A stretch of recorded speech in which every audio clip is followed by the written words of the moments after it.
ሰላማችሁ ረፍታችሁ ይብዛ። የእግዚአብሔር ቤተሰብ የሆናችሁ ይህንን እድል የሰጠን እግዚአብሔር የተመሰገነ የተባረከ ይሁን። ግዙፍ እንስሳ ተመልከቱ። የእግዚአብሔር ቃል ሲናገር ማቴዎስ 6:31 ላይ ስለዚህ ስለሚበላ ስለሚጠጣ አታስቡ፣ የሰማይ አምላካችሁ ለእናንተ መልካም ስለሚያደርጋችሁ ልባችሁ ብቻ ለነስጡ ይላል ጌታ።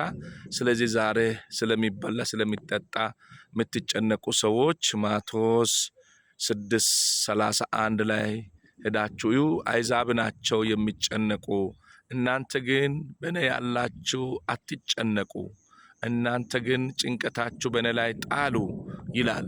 ስለዚህ ስንቶቹ ናችሁ በዚህ ቃል የምትጽናኑ? እናንተ እግዚአብሔር በአምሳዩ የፈጠራችሁ ትውልድ ናችሁ።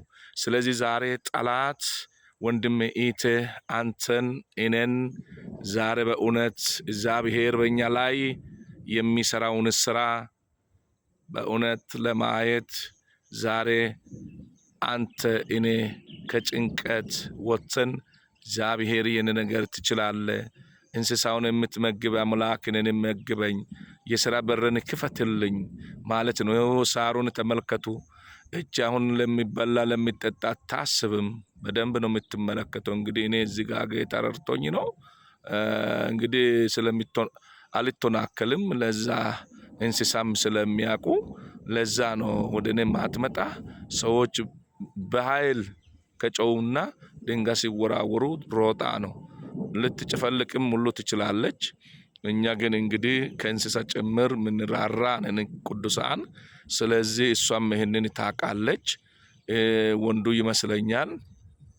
ወንዱ ይመስለኛል።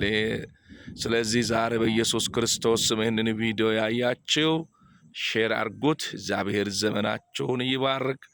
ስለዚህ ለእኔና ለእናንተ የሚበላው የሚጠጣውን በአምሳሉ ለፈጠረ ሕዝብ እግዚአብሔር ይሰጣል። ስለዚህ ዛሬ በእውነት ለሚበላም እየተጋፋን የሰውን ነፍስ እናጠፋለን፣ የወንድማችን ነፍስ እናጠፋለን። ለሚበላና ለሚጠጣ ተብሎ ነፍስ ይጠፋል። እርስ በእርስ እንጣላለን። ገንዘብ ማለት ነው እንግዲህ ተመልከቱ። ገንዘብ የሰውን ነፍስ ያጠፋል። ስለዚህ ዛሬ እናንተ እችን እንስሳ ተመልከቱ። ይሄ ሁሉ የእሷ ነው ሳሩ። በጣም ይገርማል። ላንተም እግዚአብሔር ዓይን ቢከፍት ኖሮ በምድር ላይ ያለው ሀብት ይሄ ይመስላል ያንተ ነው የሚለው የእግዚአብሔር ቃል ዘዳግም 28 ከቁጥር 1 ጀምሮ ስታይ ቃልን በጥንቃቄ ብትሰማ በምድር ላይ ካሉ አሕዛብ በላይ አንተን ምን አደርጋለሁ ይላል? ከፍ አደርጋለሁ ይላል። ከፍ አደርጋለሁ ይላል።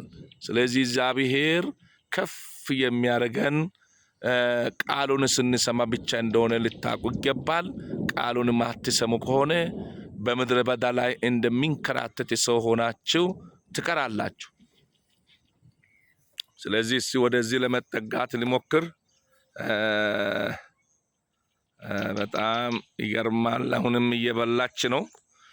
ወደ እኔ እንድትዞር አያለሁ። እሺ ይኸው ቀረብኩኝ። ስለዚህ የአባቴ ብሩካን እዩ። በጣም ይገርማ። ፊቷ በጣም ያስፈራል። ፊቷ በጣም ነው የሚያስፈራ። ፊቷ በጣም ነው የሚያስፈራ። ይኸውላችሁ በቆንነን ታለች። አይኗን እዩ። አይኗን እዩ። አይኗን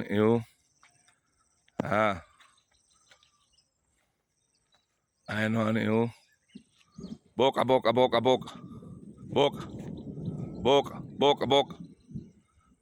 ጉማሬ፣ አንተ ጉማሬ። ፊቷን እንኳን አንተ ጉማሬ ወደዚህ አትዞርም? ሄሎ እስቲ ወደዚህ አልዞርም ብላለች። አንተ ጉማሬ አንተ ጉማሬ አይፈራም። ምንም ሰው መታኝ ግዙፍ ስለሆነ አይፈራም።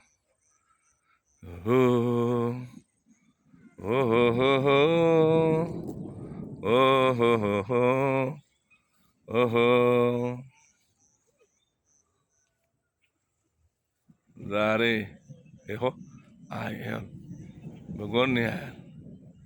በጎን እያየ ነው። በጎን እያየ ነው። በጎን እያየ ነው። ስለዚህ ይኸው ይበላል። ስለዚህ እግዚአብሔር ስም የተመሰገነ የተባረከ ይሁን። እኔን እድል ጊዜ ሰጠን ጌታ ይባረክ። ተመልከቱ፣ ይሄ ሁሉ የምታዩት ሳር የሷ ነው።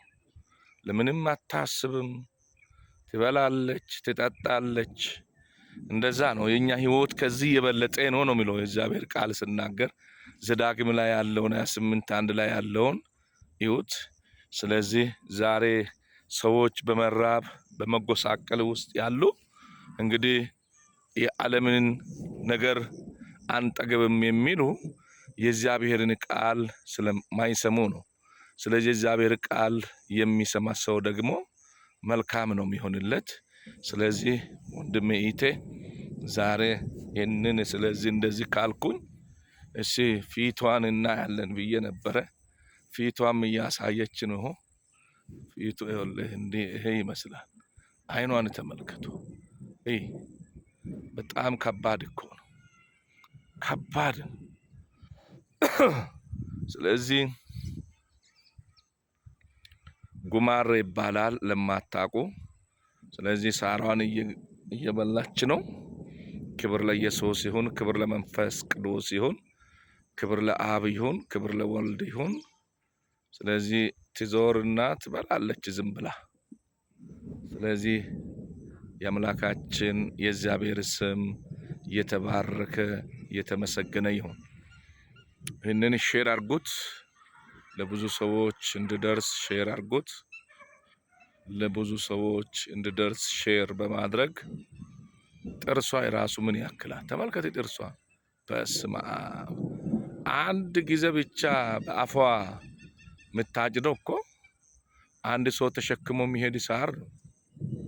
ተመልከቱ፣ ተመልከቱ፣ እርሷን ተመልከቱ፣ ተመልከቱ፣ ተመልከቱ፣ ተመልከቱ፣ ተመልከቱ። በጣም ይገርማል። የእግዚአብሔር ስራ አይደንቅም? አይገርምም?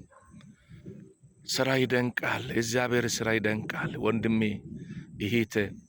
ስለዚህ የሰማዩን ወፎች ተመልከቱ። እነሱ እኮ አይሰሩም፣ እነሱ እኮ አጭዱም፣ ወደ ጎታራ እኮ አይከቱም። የሰማይ አምላክ እኮ ይቀልባቸዋል የምለው ለምንድን ነው? ስለዚህ ዛሬ አንተ እግዚአብሔር በአምሳዩ የፈጠረ ሰው በጭንቀት ውስጥ ያለ ምግብ አጥቻለሁ የምትል ዛሬ ምግብ ማጣት የለም፣ ምግብ ማጣት የለም። ጌታን አግኝቶ ጌታን አምልኮ ጸልዮ በቅድስና ተመላልሰው። ስለዚህ እነኝን እንስሳ የሚመግብ እግዚአብሔር አንተን ሳይመግብ ይቀራል እንዴ? ስለዚህ እምነት ይኑር፣ በእግዚአብሔር ላይ እምነት ጣል። ስለዚህ ዛሬ የእግዚአብሔር ቃል ለእኔና ለእናንተ ነው። ማቴዎስ 6:31 ላይ ስለሚበላ ስለሚጠጣ አታስቡ የምለው፣ አትጨነቁ የምለው ለምንድን ነው የምለው? አይዛብ ናቸው የሚጨነቁ፣ ክርስቶስን ያላወቁ በጨለማ ውስጥ ያሉት እንጂ አንተ እሱን ያወክ ሰው ልትጨነቅ አይገባህም። ስለዚህ በዚህ ዛሬ ተምራችኋል ብዬ አስባለሁ። ክብር ለእግዚአብሔር ይሁን። ኢየሱስ ክርስቶስ ጌታ ነው። ስለዚህ ከጥቂት ደቂቃ በኋላ ቀጥታ ላይቭ ላይ ነው የምንገባው።